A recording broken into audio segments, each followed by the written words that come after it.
we've created a page on our website. It's called Delivering BTEC Qualifications. You can find it from support topics, see all topics, Delivering BTEC Qualifications. Now this page has been put together very recently. Everything above the delivery cycle here is really a quality nominee and center level sort of issues. So becoming an approved center and getting the qualifications on the list of approved programs. So as a teacher coming in though, I think this delivery cycle, the 12-step delivery cycle is a really useful resource, because it's the first time that I've seen where we've tried to break down step by step the process that you go through when you're doing the assessments. And certainly BTEC assessment is different to computer science or GCSE, ICT, any coursework that we've done in the past where you've got a moderation type of methodology. So it's very different, okay? It is true to say that there would be more ongoing requirement to do assessments in our model, the verification model, than with a large GCSE coursework package where you go all the way through a large project, and then at the end of the project you gather the data together, send it off for to moderation, and then sit and wait to see what the results are. This does work very differently. I've done some pretty pictures or actually ugly pictures to try and explain that. I'll just launch that up now. I drew this silly little thing to try and explain. So with the BTEC quality assurance model, there's a start and a finish, which are purely admin. Starting is about the center getting approved and having the qualification on the list of approvals, and your exams officer, together with your help, adding students, registering students up front. So that's the start. The end, of course, is where you've come to the point where you want to certify the students, and you claim the awards for the students. So you could think of this at the beginning of their year 10, and this is going to be in the summer of their year 11 if you're doing a standard 2-year delivery. Let's have a look at the teach and assess part of it, which is what us teachers need to get our heads around, and where the difficulties or differences come in. So if you look at the Digital Information Technology Tech Award, there are the 3 components. Component 3 is the exam, and the exam, of course, is available 2 times a year, and you can have 2 attempts in total at the exam, which means that it's a take and a resit. And that's a requirement of the DFE's regulations for inclusion on the technical award category for performance table inclusion. So in terms of delivery, though, rather straightforward. There's subject content, do a mock, do an exam, probably in the January of 2020, which is the first time it'll be on, and then a resit is a possibility then for the summer of that year. But it's component 1 and 2. So here you've got the 40% exam. Here you've got 30% component 1 and 2. These are our 2 internally assessed units. So both of them are built, have the same structure in that they have 3 learning aims. So let's just jump into component 1.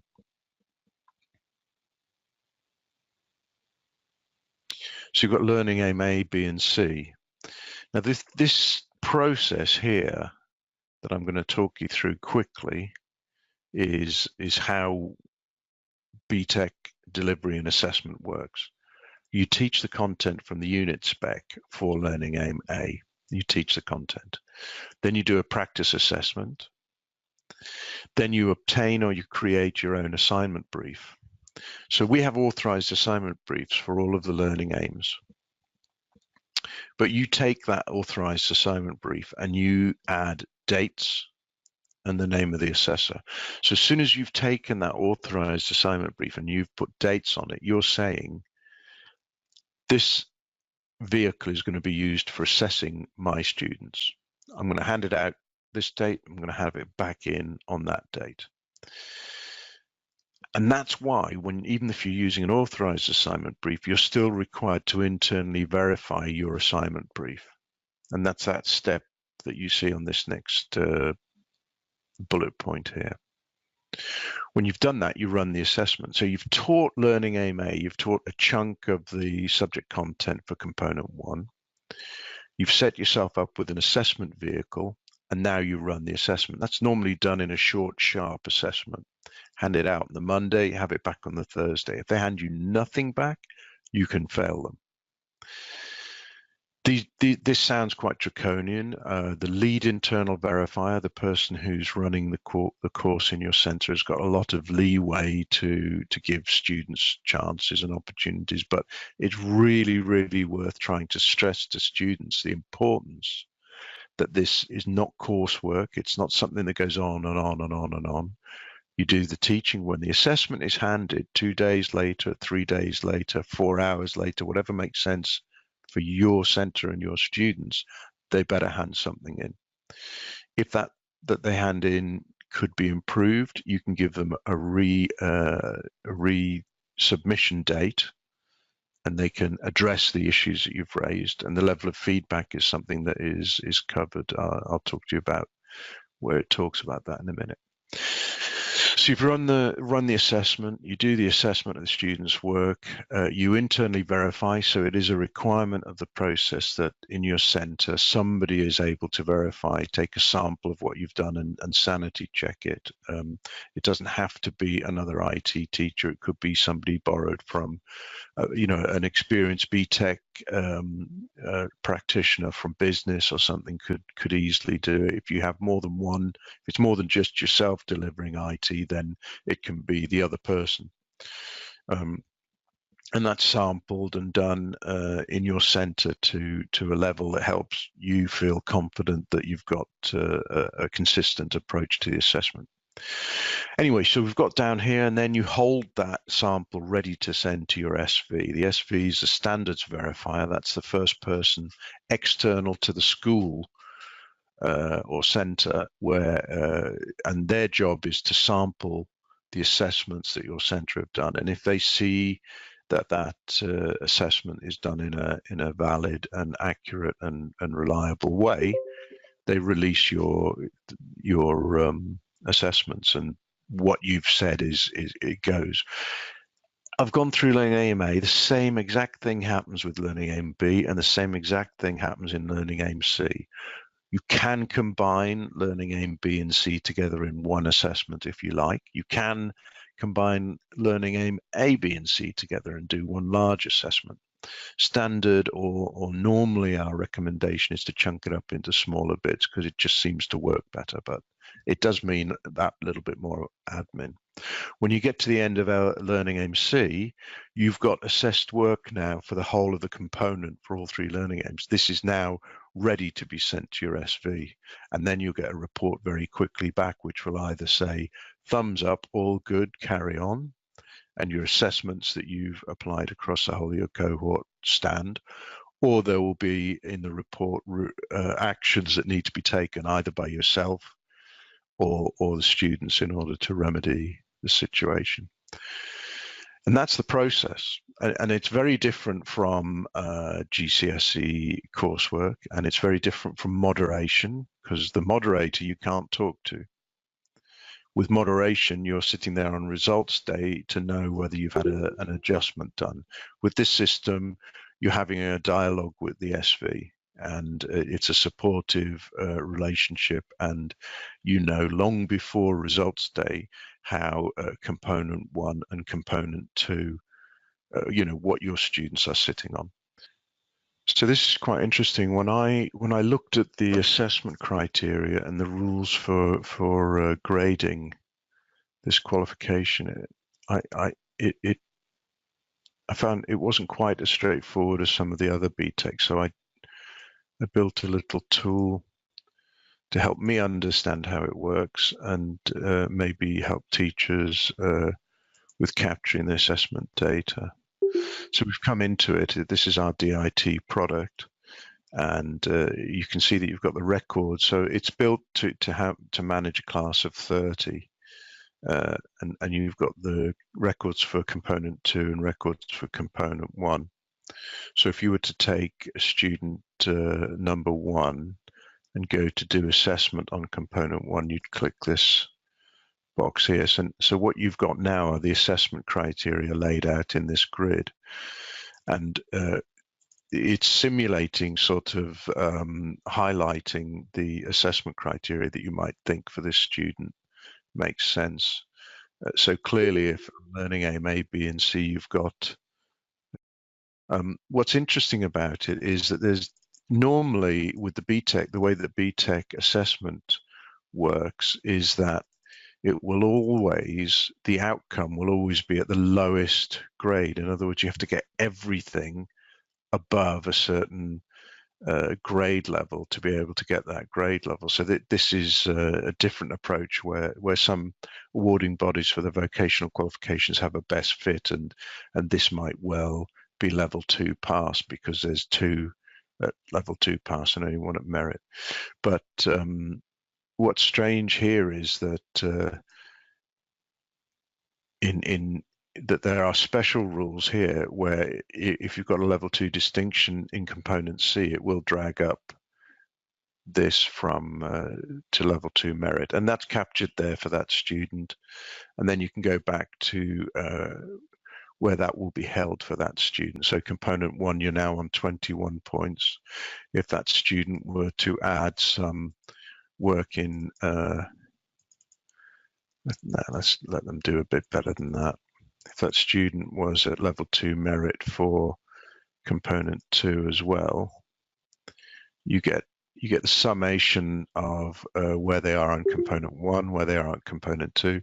You can apply targets here, and it will calculate for you what is required from component 3 to help them to meet their targets. Well, anyway, that's the plan. It's just a little tool. I mean, what I find useful is sitting here double clicking this, and it might even be something that you do with your students, because if they get distinction on learning aim A and B, and then they do something stupid like this in learning aim C, you see that it ends up in their overall component 1 result not being very nice at all. It pulls them down to 9 points instead of the 29 they could get for distinction. Now, another thing that I want to make sure that you're aware of, let me go to my home page. The search bar on our website is really useful. I use it all the time. BTEC tools. This is something that I want to make sure that you bookmark. It comes up, BTEC assessment and verification tools. When you get here, if you scroll down, you'll find that there are all of the blank form templates that you need to run through the process. You know, they're not in it. They're alphabetical order, I'm guessing, on this list. You know, they're not ordered in any particularly sensible or helpful way. The titles are useful. If you look above, however, there's some very interesting guide documents. The Guide to Internal Assessment. I'm just going to have a quick dip into that now. It's reviewed annually. So this is the 2018-2019 version. It's only 22 pages long. I'm sorry, I know that sounds disgusting because you're too busy to read through 22 pages of anything, but it does have in it, it's very big writing, that's any consolation, but it does have in it some absolutely essential reading, because it's in here where you will see where you can see the power, the flexibility that the lead internal verifier has to provide students with opportunities to be successful. If a learner has not met these conditions, the lead internal verifier cannot authorize a resubmission. So there's also the way to show students that it's serious. You can put this in front of students and parents, and if a student has literally just not taken it seriously enough, just not handed anything in, you don't have to keep going round and round the loop of coursework creep where you're constantly getting little bits of extra work in to mark and it never ends. They can be failed, and it's harsh, but this is part of supporting teachers, that these parts of the rules and processes came in. Then there's the processes here are explained for how you go about doing resubmissions and the reasons why you're allowed to, and then retakes. This gives you the ability for a student that's completely failed a learning aim for them to go around and start again. Not very nice, not very easy, but it can be done. The importance of meeting deadlines, and then very importantly, the feedback that is allowed to be given during the different stages. So if you remember, you do the teaching and learning part of the delivery, and then there's the formal assessment, and then there's following assessment. So there's really good information in here, and it goes on to exemplify the feedback that's allowed to be given to learners. So, it's a document that I would recommend for those of you who are both familiar with BTEC assessment and definitely those that are coming to it new. The idea of internal verification sometimes sticks in the throat, but the beauty of the BTEC quality assurance process is that you own the process. The downside of that is that you have to go through certain checks and balances, and the verification process is fully explained here in this 14-page document. And it does talk about which documents are covered, what's best practice. It talks about standardization, retaining documents, internal verification of assignment briefs. And this is what I was saying earlier, even if it's an authorized assignment brief, you may choose to not change one comma or authorized assignment brief, but you do importantly add the dates, and then so you have to take ownership of it. So it's all explained in here. We do a really good job of trying to provide the reasons and the processes and make it available. The only trouble is it's a bit heavy reading wise, so that's why I think this delivery page will hopefully be useful. This is a really key page. Do please bookmark it. So this is what we want you to use for standardization. You've got internal assessments 19. So here you've got the authorized assignment briefs, and now you've got sample marked learner work. Oh wow, some more has arrived. So we've got component 1. Oh yeah, these are the original ones. Okay, so here's the level 2, component 1, level 2 stuff, merit, pass, distinction. Yeah, and then up here now is the component 1. These will be level 1, merit and pass. That's it. So we've got 5 pieces of sample marked learner work for each component, 10 in total. This is what we're going to use for standardization. So what you do is you go through those, you show them to your team, the work that's in there, and you have a go at doing your own assessment, and then you compare it to what will be in there in the commentary. And as soon as you've done that, you're able to go ahead and actually do live assessments. And the way that you'll work, you'll maybe start with component 1, learning aim A first. If at the time when the SV looks at your sample, they think you've completely misunderstood something, then you're going to have a discussion. They're going to send you a detailed report saying what needs to change, and you'll be able to there you'll be able to get really good support for figuring out how to fine-tune your assessments and your evaluations to get it right. So that's all of the sample mark learner work that is there now, ready to be used for doing standardization. So there's level 1 and level 2 sample mark learner work there for both components. Questions: can we share the pupils' sample work?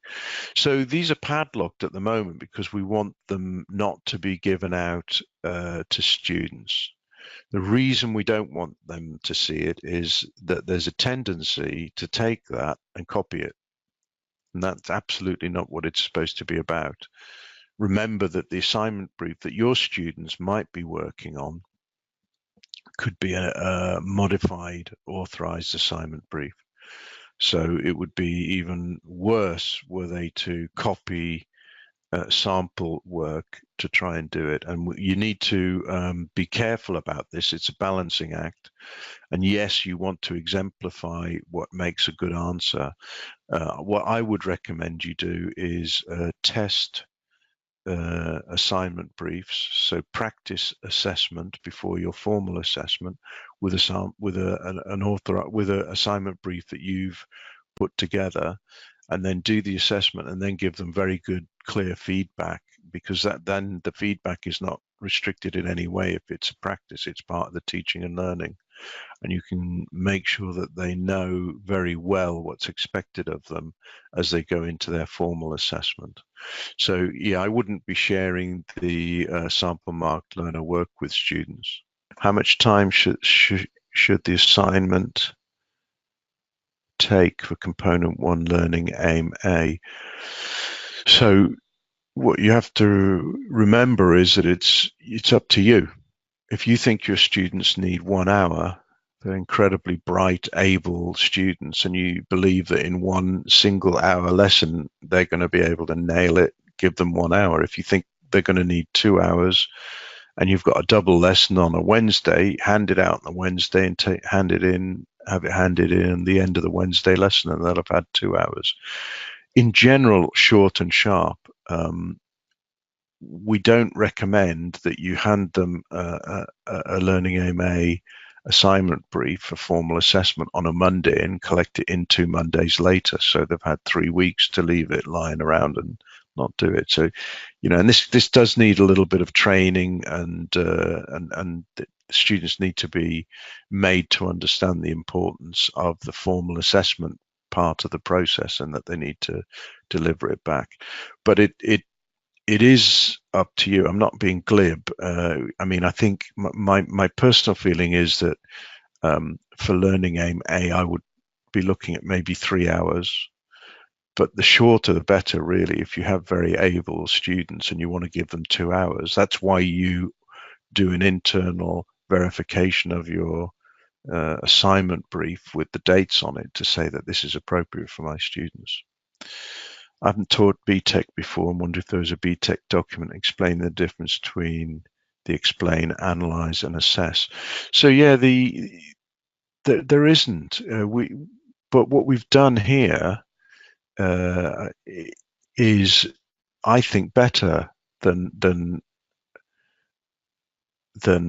look at command word type of analysis. And what you have here is a really